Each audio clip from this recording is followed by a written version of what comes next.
Welcome to another episode of Data Gurus. I'm so excited to have George London here join me. He is the CTO of Upwave. Welcome, George.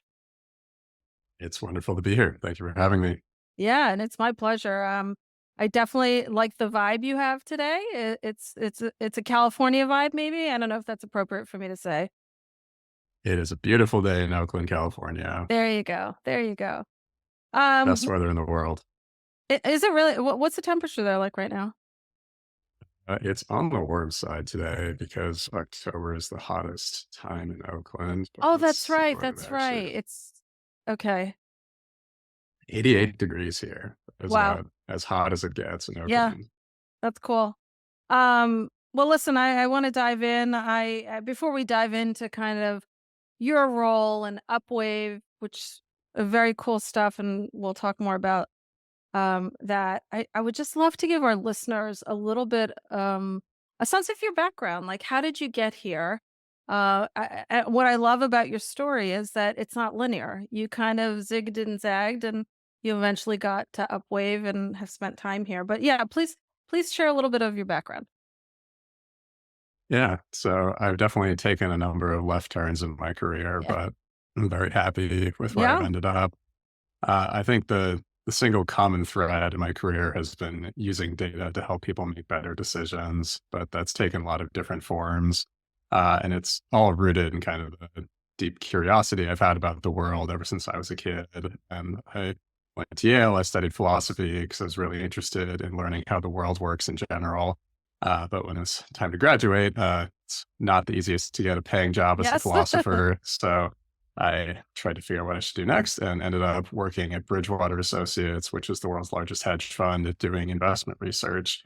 And Bridgewater's whole idea is that you can think about the macroeconomy as a giant machine and study how the machine works, and then use that mechanical knowledge to make predictions about how financial markets are going to evolve and use those predictions to make bets, which make you a lot of money if you bet Yeah. correctly. So it was a really fascinating education in how the global economy works. And I started at just the right time. My first day was September 1st, 2008, which was 15 days before Lehman Brothers blew up and Oh kicked my off the global goodness. financial crisis. Yep. So I got a real front row seat into all the different The ways world that the economics. fi- Yeah. financial markets and the Yeah. economy are interconnected. But I spent a few years there doing financial and macroeconomic research, doing a lot of research on how government spending influenced the economy. And it was a really fascinating modeling exercise. But one of the things I learned from that is that I liked the modeling and the data analysis more than I liked the financial markets part. Got it. And so I decided to strike off on my own and start a startup that had a couple different incarnations. The first was trying to make it easier for people to find information about musical culture and better understand the music that they were listening to and how it fit into the broader picture of music overall. And then I ended up taking some of the technology I built for that and building an app that recommended electronic music that was Hmm. personalized both to your individual tastes and to your activity and energy level at any given time. Wow. That unfortunately didn't get the traction that I was hoping for, Yeah. but I built some strong data analysis and programming skills during that, which made me well equipped to get a job at my current company, which is now called Upwave. At the time, it was called Servana, Yep. doing statistics, and building a statistical engine to analyze survey data there. That was about 8 years ago that I joined Upwave. Over that time, I've worked my way up from individual contributor data engineer to manager, director, VP, and then became CTO just a bit under 2 years ago. That's amazing. It's so amazing that you've built skills along the way, whether entrepreneurial or within a corporate culture. And obviously you've been successful at Upwave and, just kind of continuing to progress in your career and ultimately becoming CTO. I guess you have some really good technical skills that from your philosophy major to now that you've kind of built over time. Yeah, I like to think so. Really. The nice thing about uh, programming is that everything you need to know to learn programming is out there publicly on the internet. And so if you're stubborn enough, you can just sit down and figure it out. And that's what I've been doing for the better part of a decade now, that's or more fantastic. than a decade now, I guess. Time flies. Yeah, it does. Um, and I'm curious. I know I was familiar with Servata, and obviously there was a pivot there in terms of, traditional market research and insights to moving more in terms of understanding the impact of media dollars or advertising dollars. Um, just talk to me a little bit about, you were there for that pivot. How did that come about? Because I think that's always interesting when a company that has investors and decides, I look at the market here today. Our company's foundation is this, but I kind of want to go whatever right or left turn to kind of to seize another opportunity. Yeah, it was really interesting to watch from the inside. I mean, the Servata was originally built as an instant insights market research Right. business. So helping consumers and businesses who wanted to find survey respondents, either in broad or niche audiences, find those find those respondents and take those surveys. And that business was actually working and Mm-hmm. was growing healthily. We raised venture capital to do that. But we realized just around the time that I started that we could make an even more valuable application of that technology that we had built to do advertising measurement. Because it turns out that if you can properly target surveys to people who've seen ad campaigns, then you can compare attitudinal uh, KPIs like awareness and consideration between people who have seen the ads and people who Right. haven't. And then that's ad measurement. You can actually figure out the outcomes caused by the advertising in terms of winning hearts and minds. And so we built a first prototype of that on top of our platform and pretty immediately got some very big blue chip customers using our ad measurement. And then it's kind of once you had that much momentum behind that line of business, we actually maintained both lines of businesses for several years, but there's just so much momentum behind the ad measurement that we eventually decided to spin off the market research business and just focus exclusively on advertising measurements. Fantastic. That's And where so we are today. yeah, well, and I think the part that it's interesting because it does take another set of skills, just given the fragmentation in the digital ecosystem, that it's not just traditional research. It's really driven by technology. Um, Loved for you to just talk a little bit about the methodology of how Upwave understands and measures brand lift across, I think it's omni-channel, I'm not sure, or maybe it's across the digital ecosystem, but how it actually creates the measurement, at a high level. Yeah, it is omni-channel. So we Okay, measure all kinds of digital, but also in-app, connected television, okay, streaming audio, across the gamut. I guess digital formats broadly considered, but sure. so much media is digital these days that it's effectively omni-channel plus linear television. Uh, but the method, it is challenging to do Mhm. correctly, and it's actually pretty easy to do incorrectly. So you have to be quite thoughtful and rigorous in how you approach it. The core thing you're trying to measure is the incremental impact of advertising. So it's, did your ads cause people to become more aware of your brand? That's cause people to become more likely to say that they would purchase, a particular type of car or that kind of thing. And the way that you do that is by a process that academics call causal inference, which is an Right. entire subdomain of statistics. And it's all about sort of comparing a particular group of people you survey against what would those exact same people have looked like in a hypothetical counterfactual world where they didn't see the ad. Okay. And, unfortunately, you don't get to observe counterfactual realities. And so you have to go through a complex process of collecting a control group that is as close as possible to what those exposed people you collected would have looked like, and then going through a series of statistical adjustments to remove any existing differences. And so, it's really important to do that because if you don't, then you often end up measuring targeting effects instead of incremental effects. Got it. If you are a diaper brand that's targeting young mothers, you might, if your targeting is good and you mostly reach young mothers, you would find that they have high awareness of, whatever diaper brand you're Right. advertising. But that's probably because they started with high awareness, not because you caused it.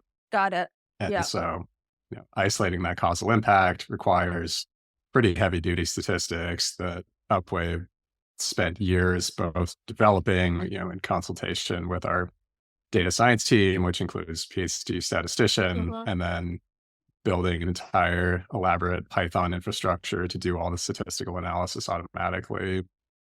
So, Upwave takes methodology very seriously. We really want to give people the right answer that they can rely on when they're making large media investments, which are often the millions of dollars. And we really believe that we've got the best and most accurate methodology on the market. Well, and I know that, everybody keeps talking about how much money is quote unquote wasted when, due to fraud and everything else as it relates to ad spend. Talk to me a little bit about, how Upwave might be able to mitigate that conception. Yeah.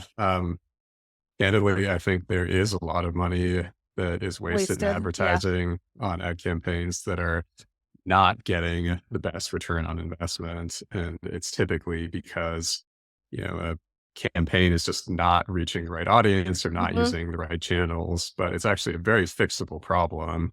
And that's sort of one of Upwave's core value propositions is that we measure campaigns as they're ongoing Right. and we make discrete optimization recommendations and actually tell you, your campaign is running with 5 different publishers. One of them is killing it. One of them is really not doing so well. Yep. And so if you take the budget on the publisher that's not doing well and put it on the one that is, you'll materially improve the performance of your campaign. And our data science team has done a lot of analysis on the impact of this, and we've seen that you can, on a typical campaign, increase performance by between 150 and 300%. Wow. That means, on a campaign that you're spending $10 million on, you can effectively get $10 million of free advertising by just being rigorous in how you measure and actually making optimizations. So, it's That's amazing. So I think of the person that's on the client side of Upwave, whether it's somebody who's doing the placements for advertising or maybe somebody, well, I guess they might be an ad agency, but or on the brand side, or even on the publisher side. But are they getting real time feeds in terms of how a campaign's working and adjusting dollars accordingly? Like, how does, give me an idea of like what a day in the life of that person is using your platform. Yeah, so it's not real time in the, like, Okay. minute to minute sense, but we do update data every night, which Okay. means that every day there's sort of something new that people can learn and can Right. apply. And, modern media campaigns are very complex operationally, Yeah. particularly large national campaigns. They may be running across dozens of different channels, different environments, different platforms, and so on. And frequently, those different channels have different mechanisms of actually physically executing the purchase of whatever ad space you're buying. Hmm. And so, I don't envy the job of media planners Well, and people doing execution at right. agencies who have to work with often dozens of different purchasing tools at any given time.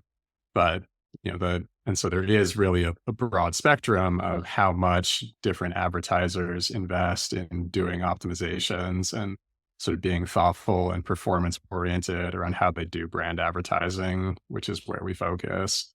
But, the really advanced ones who are driving the best results for their business are the ones who are checking in on Upwave every day, seeing what's working, and then going to the different platforms and shifting budget around between the different tactics to make sure that money's being spent where it's getting the highest ROI, and then doing the same thing the next day and repeating until they Rinse and get repeat. Yeah. Um, outperformance and fantastic results for their customers. what I, I think you and I spoke about this previously. Like what I truly believe for our industry is that the it's not the last frontier, but a big frontier for data insights, market research ecosystem is to move closer and closer to activation. Um, just given the fact that there's tons of budget there, it's highly complex, it's fragmented, and data and analytics can really drive, you know, superior performance or optimized performance. Having said that, do you consider your Upwave as a data or market research company? Like, how do you self-classify Upwave in terms of who are we and where does the company exist in the data ecosystem? Yeah, that's a question with some depth to it. It's, I It's for a uh, philosophy major. yeah, I guess I would categorize us as a brand analytics and optimization company. Okay. So if you are someone who has a brand and spends money to promote and improve the public image of that brand, then you really should be using Upwave to Mhm. get the absolute best brand performance and brand awareness and consideration for every dollar that you spend. So Cool. we're providing data, but we're also Yes. providing analytics and statistics on top of that data, and then we're providing reporting and insights on top of those statistics to try to make the data we provide as actionable as possible. I just wanna take a brief, 'cause a brief pause and just can you just share how you guys actually get this data? Because it's not survey recall per se, there's some of that, but you're tagging ads. Just give a little bit of how the system works behind the scenes. Yeah, so there's two key parts to it. Part one is that we track ad exposures through a variety of mechanisms, sometimes through tagging, sometimes through various server to server integrations or clean rooms. Mhm. And then part two is we target surveys to people based on their ad exposure history. So, if we know people have seen an ad campaign for a particular brand of running shoes, then we can give them a survey that asks them next time in the market for running shoes, would which of the following brands would you consider? Yep. And this is all custom for a client. It's not a syndicated product per se. It's more around a specific client and their campaign that they're actually going to go execute. That's a question mark. Yeah, so each survey is specific to a particular ad campaign and particular Okay. brand that's being advertised. Our customers run the gamut from brands and agencies to platforms, DSPs, and publishers. So sometimes it is, the brand who is doing the advertising and Mhm. wants to measure across all the different channels that they're advertising on. But many of our customers are publishers who are selling ad space to those brands and want to To prove that justify it. Yeah. if you advertise on this particular CTV channel, that those ads drive superior results. Very cool. You were talking about just talking about the complexity of the ecosystem. Um, I would love for you just to paint a picture of just give people an idea of how truly complex it is. Oh boy. High level, like, I know you could get really, really detailed, but assume, like, somebody's just learning and getting more familiar with the complexity of the ecosystem. I know there's, like, 3 major constituents, I believe, publishers, there's the brands, and then there's the agencies, but each one has its own level of complexity. Yeah, so that's a good framing. On one side, you have the brands who want to spend money on advertising, and on the far other side, you have the publishers who have advertising space to sell. Yeah, The complexity happens in between yeah. those two poles because the money has to flow through a very complicated chain of pipes. But so basically, you have advertising agencies who work on behalf of brands, and then Mhm. there are creative agencies who usually sort of make the TV commercial or write the ad copy. And then there are various demand side platforms, which are technology companies that agencies use to execute purchasing Mhm. of ad space. There are advertising exchanges, which are like basically stock markets for ad Yep, inventory that DSPs can participate in auctions for the optimized, yeah. opportunity to show an ad on a particular website. There's supply side platforms that work on behalf of publishers to sort of offer up ad space for auction in these ad exchanges. And then there's the publishers who are connecting the SSPs and saying, I have this website. I would like you to sell off this ad space that Yep, I have. And then there are many different analytics and measurement companies who work sort of in different parts of the system to yep. actually track how well things are going. There's both people doing counting of just sort of how many people were actually reached, which is Mhm. impactful for things like billing. And then there's people doing outcomes measurements, whether that's brand outcomes like driving awareness, or it's sales outcomes like did people actually buy something in a grocery store, or digital outcomes like did somebody download a mobile game or that kind of Mhm. thing.